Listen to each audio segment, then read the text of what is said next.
السلام علیکم ورحمۃ اللہ وبرکاتہ نحمده ونصلي على رسوله الكريم اما بعد فاعوذ باللہ من الشیطان الرجیم بسم اللہ الرحمن الرحیم یا ایھا النبی انا ارسلناک شاہدا ومبشرا ونذیرا لتؤمنوا باللہ ورسولہ وتعزروہ وتوقروہ وتسبحوہ بکرۃ واصیلا آمنت باللہ صدق اللہ مولانا العظیم وبلغنا رسوله النبی الامین المتین المکین المختار الکریم ونحن على ذلك لمن الشاهدين والشاكرين والذاكرين والحافظين والواصفين والحامدين والحمد لله رب العالمين ان الله وملائكته يصلون على النبي يا ايها الذين امنوا صلوا عليه وسلموا تسليما اللهم صل على سيدنا ومولانا محمد معدن الجود والكرم وآلہ الکرام واصحابہ العظام وابنہ الکریم وبارک وسلم۔ عزیزان ملت اسلامیہ، خطبہ مسنونہ کے بعد میں نے جس آیت کریمہ کی تلاوت کی ہے، اللہ رب العزت ارشاد فرماتا ہے، اے نبی ہم نے آپ کو گواہ بنا کر کے بھیجا، بشارت دینے والا بنا کر کے بھیجا، یعنی جنت کی بشارت جو بندہ ایمان لائے گا اسے، اور آگے فرمایا گا نذیرہ، اور اللہ کے عذاب سے ڈرانے والا، جہنم سے ڈرانے والا بنا کر کے مبعوث فرمایا۔ لتؤمنوا باللہ، تاکہ اے لوگو تم اللہ پر ایمان لاؤ، وتعزروا، اور اس کے رسول کی تعظیم کرو، وتوقروا، اور اس کے رسول کا ادب کرو، احترام کرو، اس کے رسول کی جس طرح تعظیم کرنے کا حق ہے اس طرح تعظیم کرنے کا حق ادا کرنے کی کوشش کرو۔ دیکھیں یہاں پر اللہ نے ایک ہی بات کو دو مرتبہ الگ الگ جملوں سے ارشاد فرمایا، جسے ہم انگریزی میں سینونیمز کہتے ہیں، مترادف الفاظ، مطلب ایک ہی ہو لیکن دونوں کے الفاظ، دونوں کے جو ورڈ ہیں وہ الگ الگ، سینونیمز اسے کہا جاتا ہے انگریزی کے اندر۔ لتؤمنوا باللہ وتعزروا وتوقروا، دونوں کا مطلب ایک ہی ہوتا ہے، وتعزروا، ان کی تم تعظیم کرو، توقیر کرو، عزت کرو، ادب کرو، احترام کرو، وتوقروا، اس کا بھی مطلب یہ ہوتا ہے تعظیم و توقیر کرو، ادب کرو، احترام کرو، اپنے دل میں ان کی عقیدت رکھو۔ یہ اللہ رب العزت نے ہمیں قرآن مقدس میں اس کا حکم دیا۔ اب عمل کس طریقے سے کرنا ہے، رسول اللہ سے محبت کس طریقے سے کرنا ہے، یہ ہمیں کہیں اور جانے کی ضرورت نہیں ہے۔ رسول اللہ سے کس طرح محبت کرنی ہے، عقیدت سے پیش آنا ہے، اپنی جان کا نذرانہ کس طریقے سے پیش کرنا ہے، ہمیں یہ بات اس پر عمل کر کے کسی اور نے نہیں، ابو بکر صدیق نے دکھایا کہ کس طرح ہمیں مصطفیٰ کریم کے اوپر جب جان کی ضرورت پیش آئے، جان کا نذرانہ پیش کر دیا جائے، اولاد کی ضرورت آئے، اولاد کی ضرورت پیش آئے، قربانی کی بات آئے، مصطفیٰ کے نام کے اوپر اپنی اولاد کی جان کا نذرانہ بھی پیش کر دیا جائے۔ جب مال کی بات آئے، ایک وقت آیا اللہ کے رسول نے پوچھا، ابو بکر گھر والوں کے لیے کیا چھوڑ کر کے لائے ہو؟ ما ابقیت لأہلک، گھر والوں کے لیے کیا چھوڑ کر کے لائے ہو؟ گھر والوں کے لیے کچھ چھوڑا ہی یا نہیں؟ حضرت ابو بکر عرض کرتے، ابقیت لہم اللہ و رسولہ، ابو بکر گھر والوں کے لیے کسی اور کو نہیں، اللہ و رسول کو چھوڑ کر کے آیا۔ یہ حضرت ابو بکر نے ہمیں سکھایا۔ جان کی جب بات آئے، اللہ اکبر، یار غار، آپ نے تو سنا ہوگا، ہجرت کی رات غار میں ساتھ میں تھے، اللہ اکبر، سارے سوراخ بند کر دی، ایک سوراخ باقی رہا، ایک ہول باقی رہا، اسی میں سے سانپ نکل رہا تھا۔ حضرت ابو بکر نے اپنے پیر کو رکھ دیا کہ کہیں وہ سانپ نکل کر کے آمنہ کے لال کو تکلیف نہ پہنچا دے۔ اللہ اکبر، وہ سانپ جو تھا بار بار ڈنک مارتا رہا، اس لیے کہ کتابوں میں یہ بھی آیا ہے کہ وہ سانپ بھی آمنہ کے لال کا دیدار کرنا چاہتا تھا۔ کہا جاتا ہے بہت پرانے زمانے سے وہ سانپ اس غار کے اندر تھا، مصطفیٰ کریم کے دیدار کا مشتاق تھا، زیارت کا خواہاں تھا کہ کبھی مصطفیٰ کریم جلوہ فرما ہوں گے اور مجھے زیارت کا شرف مل جائے گا۔ مگر حضرت ابوبکر صدیق نے تکلیف کا خیال کرتے ہوئے آمنہ کے لال کو تکلیف پہنچ جائے گی، اس بنیاد پر اپنا پیر اقدس اس سوراخ کے اوپر، اس ہول کے اوپر رکھ دیا۔ وہ سانپ بار بار ڈستا رہا۔ کتابوں میں لکھا ہے یہ قربانی تو پیش کر دی۔ اس وقت مصطفیٰ کریم نے جو مصطفیٰ کریم کا لعاب دہن تھا اسے لگا دیا، فوراً شفا یاب ہو گئے۔ مگر کتابوں میں یہ لکھا ہے 8-10 سال کے بعد حضرت ابوبکر صدیق کی جان جو گئی وہ اسی زہر کے اثر کی وجہ سے گئی۔ میں عرض یہ کرنا چاہتا ہوں حضرت ابوبکر نے مصطفیٰ کریم کی تعظیم کے لیے، مصطفیٰ کریم کی محبت کے لیے، مصطفیٰ کریم کی عقیدت کے لیے حضرت ابوبکر نے اپنی جان کا نذرانہ بھی پیش کر دیا۔ اولاد کی بات جب آئی، حضرت ابوبکر کے بیٹے حضرت عبد الرحمن جن کا نام تھا، جنگ بدر کے اندر باپ بیٹے بالکل دونوں سامنے آ جاتے ہیں۔ بیٹے نے کہا جنگ ختم ہو جاتی ہے، بیٹے نے اپنے والد سے کہا حضرت ابوبکر سے، ابا آپ میری تلوار کی زد میں آ گئے، آپ میری تلوار کی زد میں آ گئے تھے، مگر آپ میرے ابو ہیں۔ وہ مسلمان ہو چکے تھے لیکن حضرت عبد الرحمن جو تھے وہ اس وقت مسلمان نہیں ہوئے تھے، حالت کفر میں۔ جنگ بدر کا موقع، حضرت ابوبکر تو سب سے پہلے مسلمان ہو چکے تھے۔ حضرت عبد الرحمن جو تھے حضرت ابوبکر کے بیٹے، وہ کفار کی طرف سے آئے تھے لڑنے کے لیے۔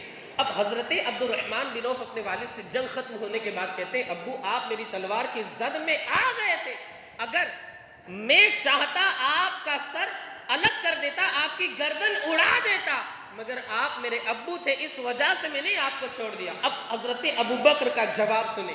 حضرت ابوبکر فرماتے لیکن بیٹے تم نے تو مجھے باپ سمجھ کر کے چھوڑ دیا، تو میرا بیٹا ہے، اگر تو میری تلوار کے نیچے آ جاتا، ابو بکر یہ نہیں دیکھتا کہ یہ ابو بکر کا بیٹا ہے، بلکہ ابو بکر یہ دیکھتا یہ محمد الرسول اللہ کا دشمن ہے۔ اس بنیاد پر ابو بکر تلوار لے کر کے عبد الرحمن کو بھی قتل کر دیتا، اگرچہ تو میرا بیٹا ہے مگر مصطفیٰ کا تو دشمن ہے، مصطفیٰ کا تو دشمن تھا۔ اس بنیاد پر ابو بکر یہ نہیں دیکھتا کہ ابو بکر کا خون ہے، ابو بکر کی اولاد ہے، ابو بکر کا بیٹا ہے، بلکہ میں یہ دیکھتا آمنہ کے لال کا دشمن ہے۔ بات ختم۔ میرے تاج الشریعہ فرماتے نبی سے جو ہو بیگانہ اسے دل سے جدا کر دے، پدر مادر برادر مال و جاہ ان پر فدا کر دے۔ یہ حضور تاج الشریعہ نے اسی کی ترجمانی کی۔ میں عرض کر رہا تھا یہ حضرت ابوبکر نے ہمیں سکھایا۔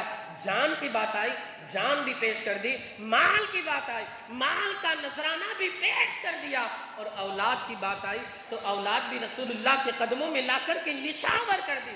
آج کل ہوتا کیا ہے، سوشل میڈیا کا زمانہ ہے، فیس بک ہے، انسٹاگرام ہے، واٹس ایپ وغیرہ اور بھی بہت ساری چیزیں آج کل تو آ گئی ہیں۔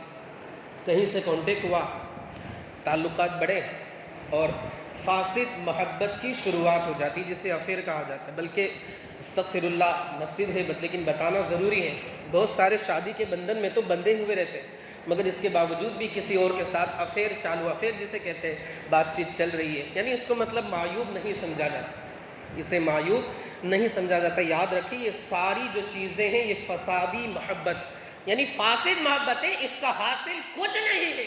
انسان ہم نے خود دیکھا ہے، انسان صبح شام باتیں کرتا رہتا ہے، لگا رہتا ہے، اس کا نہ تو کام برابر ہو پاتا ہے نہ وہ اپنی ذمہ داری کو مکمل طریقے سے نبھا سکتا ہے، کیونکہ سارا وقت اس کا محبت ہی کی نظر ہو جاتا ہے۔ اور معاذ اللہ ہم نے تو یہاں تک سنا ہے کہ شادی شدہ باقاعدہ جوڑا ہے، بچے بھی ہے، لیکن کسی سے کچھ تعلق ہو گیا، نظریں ملی، کہتے ہیں نا آنکھیں ملی چار، آگے اور بھی آپ جانتے ہیں، نظریں ملی، اس کے بعد محبت کا سلسلہ شروع ہوا، بات چیت شروع ہوئی، اور پھر اختتام یہ ہوا کہ جس سے شادی ہوئی تھی، بچے بھی تھے، اس کو ڈیورس دے کر کے دوسری جس سے تعلقات قائم ہوئے تھے اس کے ساتھ شادی رچا لی جاتی۔ مطلب اچھے گھر، اچھے خاصے بھلے گھر جو چل رہے ہوتے وہ ٹوٹ جاتے اسی فاسد محبت کی بنیاد پر۔ یاد رکھیے بات کرنا حرام ہے چونکہ وہ غیر محرم ہے، پھر اس کے بعد اتنا بڑا کام کرنا، آج ہماری قوم کو پتہ نہیں کیا ہو گیا، آئے دن نئے نئے مسئلے لوگ پوچھنے کے لیے آتے اور پوچھتے کہ حضرت 3 مہینے ہو گئے ڈیورس ہو گیا، 6 مہینے ہو گئے ڈیورس ہو گیا،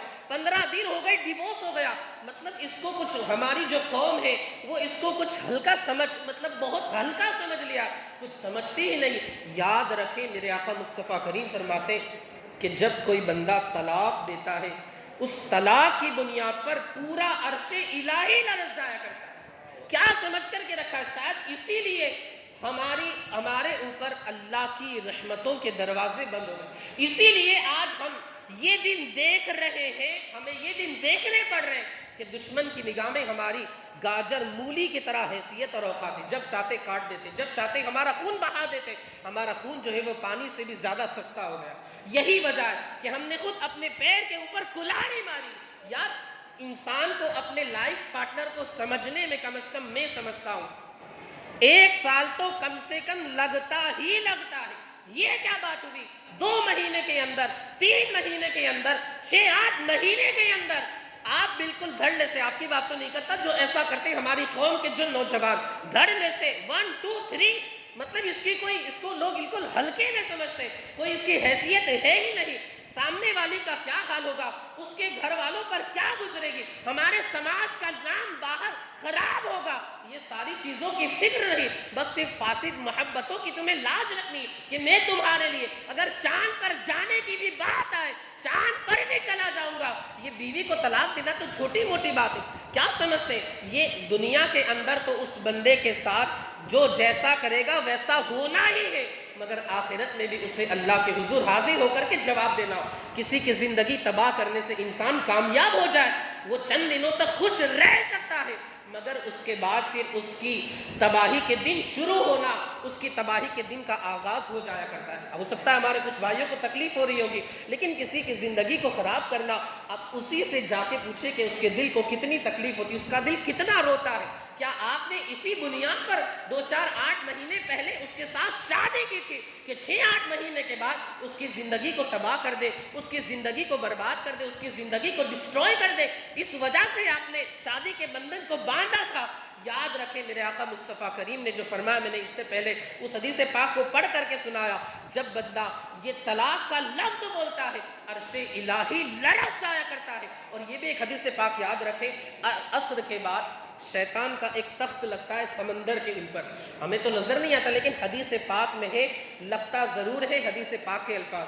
اب جو شیطان کے چیلے وغیرہ، تو شاید میں حدیث پاک آپ کو اس سے پہلے بتا بھی چکا، آج بھی بتا دوں، ہو سکتا ہے ہماری امت کے نوجوان اس حدیث پاک پر عمل کریں اور ایسی گھنونی حرکت سے اپنے آپ کو، اپنی پوری قوم کو بچائے۔ عصر کے بعد سمندر کے اوپر تخت لگتا ہے، اس تخت کے اوپر شیطان جو ابلیس ان کا سب سے بڑا باس ہے وہ بیٹھتا ہے۔ چھوٹے چھوٹے شیطان آتے، وہ کہتا ہے میں نے کسی سے جھوٹ بولوا دیا، دوسرا آتا ہے کہتا ہے میں نے کسی سے غیبت کروا دی، تیسرا آتا ہے میں نے فلاں سے غلط کام کروا دیا، چوتھا آتا ہے میں نے کسی سے چوری کروا دی، پانچواں آتا ہے میں نے کسی کو گالی بلوا دی۔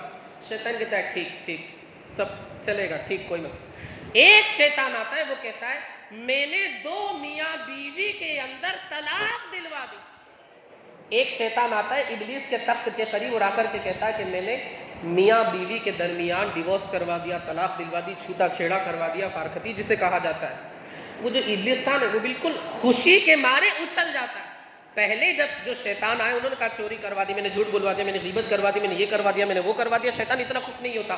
لیکن جب طلاق کی بات آتی ہے ابلیس اپنے تخت پر اچھل جاتا ہے اور اسے گلے سے لگا کر کے کہتا ہے، اپنے تخت پر بٹھاتا ہے اور کہتا ہے واقعی یار کام تو نے کیا۔ آپ ذرا سوچو تو صحیح کہ آج کل ہمارے نوجوان، ہماری قوم کے جو نوجوان یہ کام کرتے ہیں، کیا وہ اللہ و رسول کو راضی کر رہے ہیں یا شیطان کو خوش کر رہے ہیں؟ آپ خود، آپ کے ہاتھوں میں فیصلہ۔ حدیث پاک تو ہم نے آپ کو بتا دی، پڑھ کر کے سنا دی، اس کا ریفرنس بخاری مسلم میں یہ حدیث پاک آپ کو مل جائے۔ لیکن آپ ذرا سوچیں کہ آج کل ہمارے جو نوجوان معاذ اللہ یہ کام کر رہے ہیں، کیا وہ اللہ و رسول کو راضی کرنے والے کام کر رہے ہیں یا اللہ و رسول کو ناراض کرنے والے کام کر رہے ہیں؟ اللہ و رسول کو راضی کرنا نہیں ہوگا، اسے پھر انسان یہ کام کر کے لاکھ سجدے کر لے، لاکھ عبادتیں کر لے، کئی حج جا کر کے کر لے، کئی عمرے کر لے، مگر کسی کا دل اگر اس نے دکھایا ہے تو یاد رکھنا اس کی سزا اس بندے کو دنیا میں بھی ملے گی، آخرت میں بھی ملے گی۔ اور شیطان اس سے خوش ہو جائے، اللہ و رسول اس سے ناراض ہو جائے، کیا وہ انسان دنیا میں کامیاب ہو سکتا ہے؟ نہ تو وہ بندہ دنیا میں کامیاب ہوگا، نہ آخرت میں کامیاب۔ خدا را اپنی قوم کے نوجوانوں کو یہ سمجھائے، بٹھا کر کے ان کے ذہن میں یہ بات ڈالے کہ خبردار ایسی حرکت کبھی نہ کرنا، ایسا قدم کبھی نہ اٹھانا۔ یاد رکھیں آپ ان کے باپ ہیں، آپ ان کے بڑے ہیں، آپ ان کے سرپرست ہیں، آپ ان کے گارڈ ہیں، آپ کو ان کی نگرانی کرنی ہے۔ ایک ایک چیز کے بارے میں آپ سے بھی پوچھا جائے، معاذ اللہ اگر وہ ایسی حرکت کر رہے آپ سے بھی اس کے بارے میں پوچھا جائے، تو ہم اپنی قوم کے نوجوانوں کو یہ سمجھائیں اس کا عذاب دنیا میں بھی بڑھا سکتے ہیں، آخرت میں بھی بڑھا سکتے ہیں۔ ارے اگر انسان کا محبت کرنی ہے تو فاسق محبت کیوں کرے؟ جس کے اندر بے وفائی ہو، غداری ہو، دشمنی ہو، دھوکہ ہو، صرف اور صرف مطلب پرستی ہو، یہ محبت انسان کو کہیں کا نہیں چھوڑتی، اس کا وقت برباد کر دیتی ہے، اس کی دولت برباد کر دیتی ہے، وہ کچھ کام نہیں کر پاتا۔ بہت سے لوگوں کو ہم نے دیکھا ہے محبت کے چکر میں پھنس گئے، کروڑ پتی تھے، روڈ پتی بن گئے، محبت کی بنیاد پر، فاسد الفت کی بنیاد پر۔ اس بنیاد پر وہ لوگ کروڑ پتی تھے، بہت بڑے پیسے والے تھے، روڈ پتی بن گئے، رکشہ چلانے لگ گئے، اور رکشہ کے پیچھے انہوں نے لکھ دیا صنم بے وفا۔ ارے نادان، تو نے محبت ہی اس سے کی جس کی سرشت میں، جس کی فطرت میں بے وفائی کرنا ہے، غداری کرنا ہے۔ میں نے ایک شعر بھی اس تعلق سے لکھا ہے، کرنا ہے عشق گر تو انہی سے کرو ظہور، رسوا نہیں کرے گی محبت حضور کی۔ آج تو نے اگر آمنہ کے لال سے محبت کر لی ہوتی، یہ دن تجھے نہیں دیکھنے پڑتے۔ اب جو آمنہ کے لال کے در کو چھوڑتا ہے، میرے امام فرماتے ہیں جو تیرے در سے یار پھرتے ہیں، در بدر یوں ہی کار پھرتے ہیں۔ اور حضور تاج الشریعہ فرماتے ہیں جو پیا کو بھائے اختر وہ سہانا راگ ہے، جس سے ناخوش ہو پیا وہ راگنی اچھی نہیں۔ تجھے اگر آمنہ کے لال کا در تھام لیتا، مصطفیٰ کریم کا دامن تھام لیتا، یہ دن تجھے نہیں دیکھنے پڑتے۔ ایک مشہور شاعر گزرا ہے، وہ بنارس گیا دیدار کے لیے، زیارت کے لیے، مگر دیدار نہیں ہوا، زیارت نہیں ہوئی۔ اب کس کے دیدار کے لیے گیا تھا آپ جانتے ہیں۔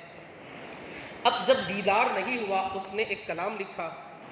کیا کلام تھا؟ کہ دل ہی تو ہے نہ سنگ و خشت، یعنی یہ دل ہے، پتھر اور اینٹ وغیرہ تو نہیں ہے، بے چین ہو نہ جائے کیوں۔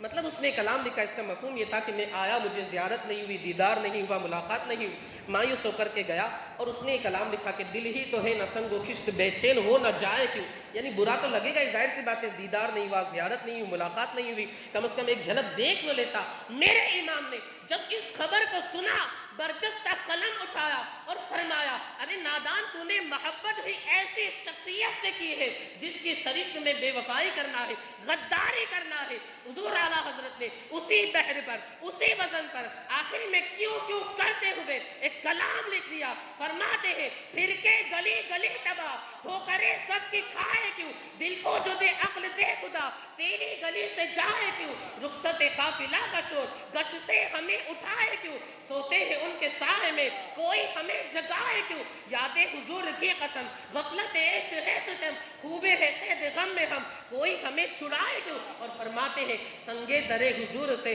ہم کو خدا نہ صبر دے، جانا ہے سر کو جا چکے دل کو قرار آئے کیوں، نتیجہ نکلا کہ جان ہے عشق مصطفیٰ، روز فضو کرے خدا، جس کو ہو درد کا مزہ ناز دوا اٹھائے کیوں۔